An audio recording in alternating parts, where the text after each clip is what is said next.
En efecto, el Dodge 3700 GT es un coche que impone respeto.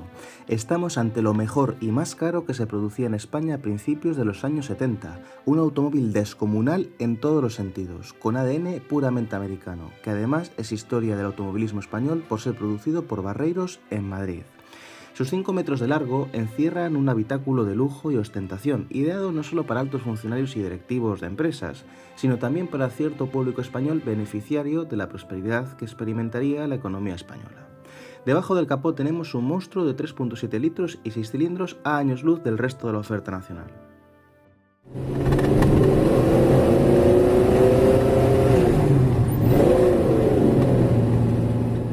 Este Dodge es un coche realmente especial en todos los sentidos. Es excesivo, potente, lujoso, muy cómodo. Cuenta con una marcada personalidad y sobre todo con un gran trasfondo histórico. Por eso te invito a que te quedes hasta el final del vídeo para descubrirlo. Producto nacional, hecho en Madrid.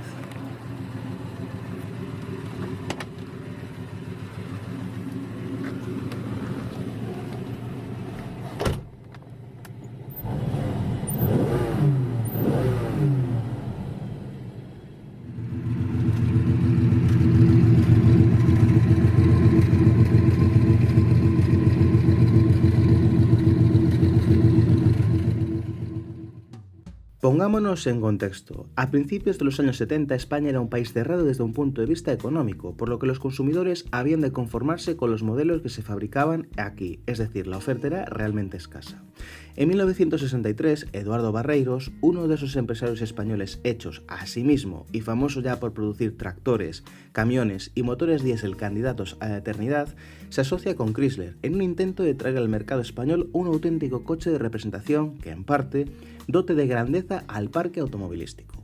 De ese acuerdo nacería el Dodge Dart, que ya se vendía al otro lado del charco, con una esencia puramente norteamericana por diseño y planteamiento, y que montaría bajo el capó el famoso motor diésel Barreiros de 4 cilindros y 60 caballos. No obstante, las optimistas previsiones iniciales no se acabaron de cumplir, ya que la situación económica en España, pese al desarrollismo, todavía era muy precaria. Al final, Chrysler se acabaría haciendo con el control de Barreiros, que cesaría actividad en 1978. La segunda generación perdería el apellido Dart para denominarse simplemente 3700, en alusión a su cilindrada, y gozó de un éxito relativamente bueno, sobre todo la versión GT, que es la que nos acompaña hoy.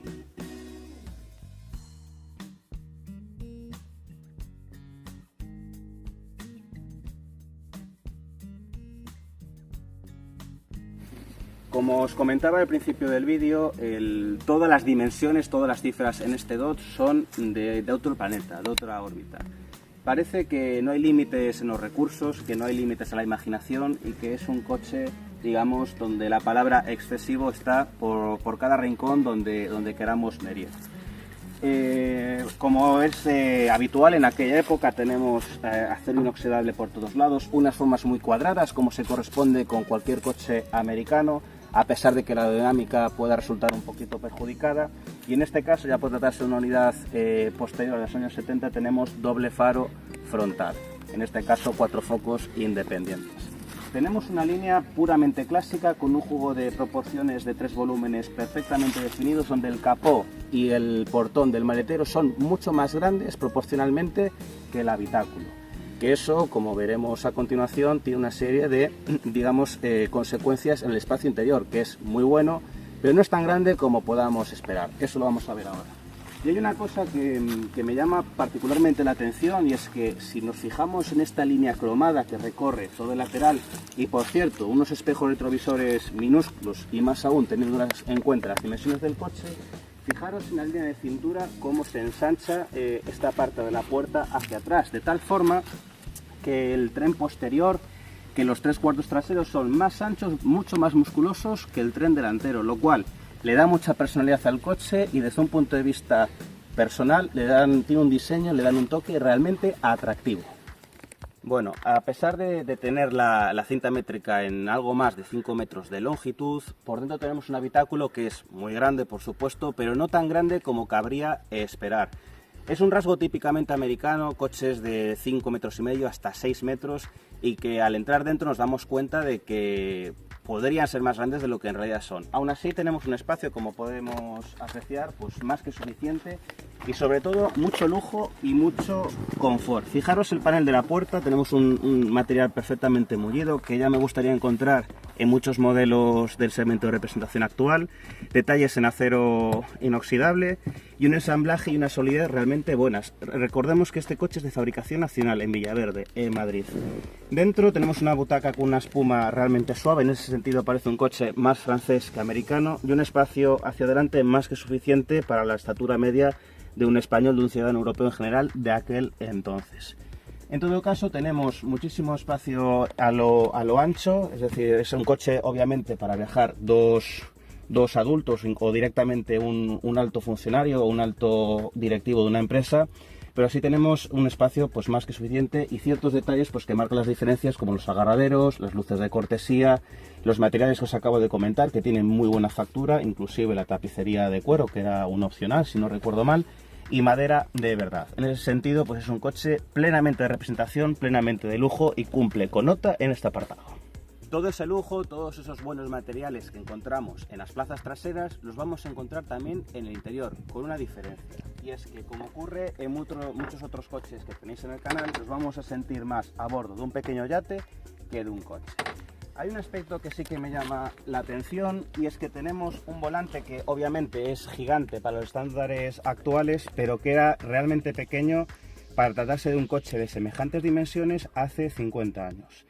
Me gusta especialmente el cuadro de mandos, es un cuadro de mandos realmente americano porque lo tenemos muy debajo de nuestro campo de visión, como en los Mustang, en los Camaro, en los que tenemos que bajar un poquito la vista para consultar toda la información, pero en todo caso es realmente completa, con voltímetro, con aforado de combustible, por supuesto, cuantas revoluciones faltaría más, y temperatura del aceite y manómetro. En ese sentido, genial.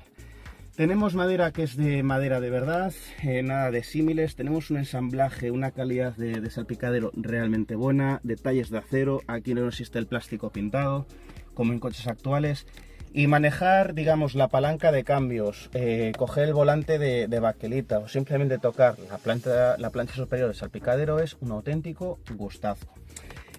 Obviamente, como vamos a ver más adelante, la postura de conducción hace que nuestro campo de visión pues sea un poco limitado. No sabemos exactamente dónde empieza el coche y dónde acaba porque directamente es enorme y de formas muy cuadradas, pero sí que contribuyen a generar una experiencia de conducción realmente especial y que sinceramente engancha. En ese sentido, el ADN americano está plenamente patente.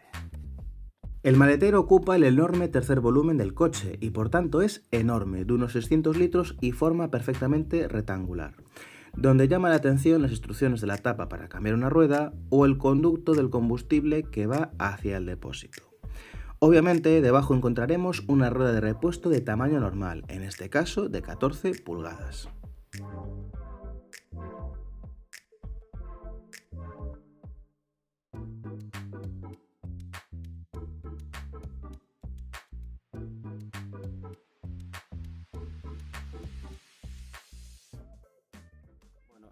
Una de las cosas más interesantes, para variar, está debajo del capó.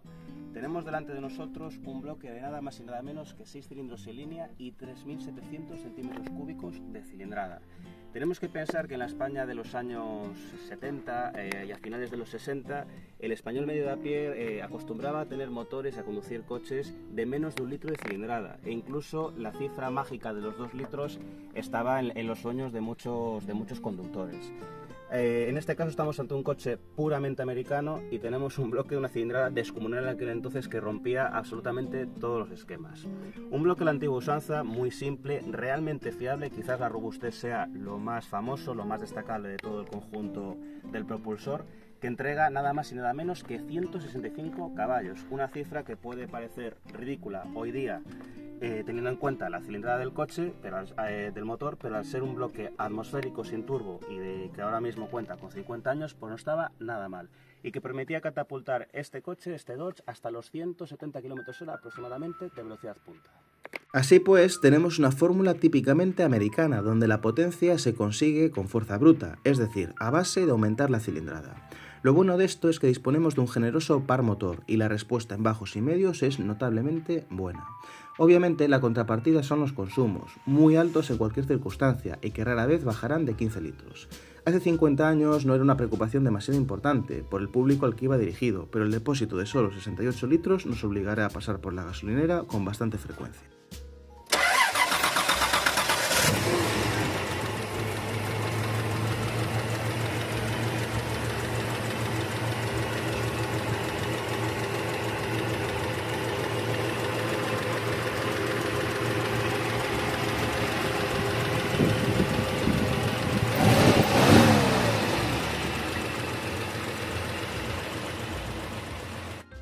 Técnicamente nos encontramos de nuevo con ADN americano, es decir, sin innovaciones ni complejidades estructurales ni técnicas. Por ejemplo, detrás contamos con tambores de freno y un eje rígido con ballestas. Para frenar esta mole de 5 metros a altas velocidades tendremos por tanto que tener cautela. Tampoco es un coche ágil no solo por las dimensiones, sino precisamente porque el eje rígido no ayuda. Conducir un Dodge 3700 es radicalmente diferente a un coche de su época de gasolina, básicamente por el tamaño, por el motor, por el sonido, por todo. Lo que sí tenemos es la sensación en todo momento de tener delante de nosotros y debajo de nuestro pie derecho un coche enorme, con poderío. Un coche que puede ir, como estáis viendo ahora, de forma suave, de forma dócil, pero cuando pisamos un poco el acelerador despliega todo su potencial con ímpetu, con carácter, con garra, fijaros.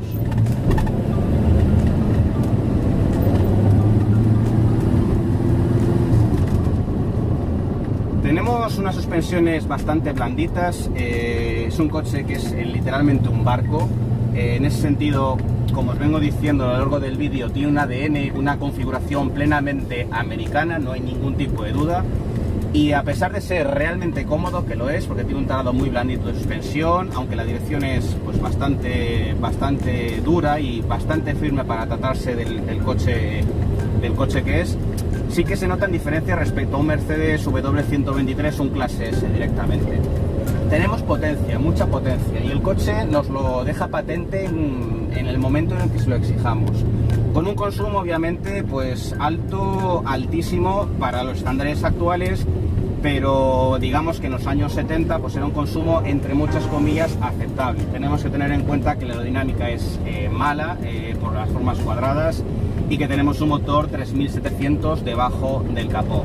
No obstante, es un coche que una vez que te habitúas a él pues unos minutos, es un coche que te hace las cosas cómodas, por así decirlo. El cambio está muy a mano, valga la redundancia.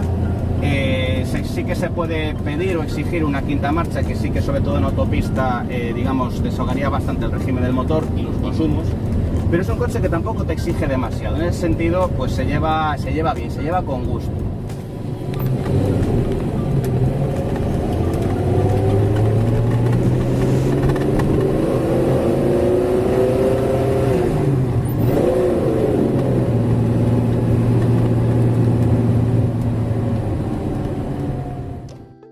Los Dodge fabricados por Barreiros son mucho más que coches excesivos, potentes y lujosos.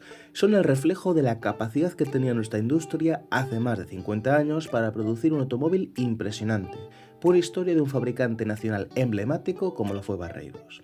El coche más caro y potente de todo el panorama español, cargado de personalidad y de carácter. Pero sobre todo, este 3700 GT es de esos coches que es capaz de imponer respeto con un solo golpe de vista. Producto nacional, hecho en Madrid.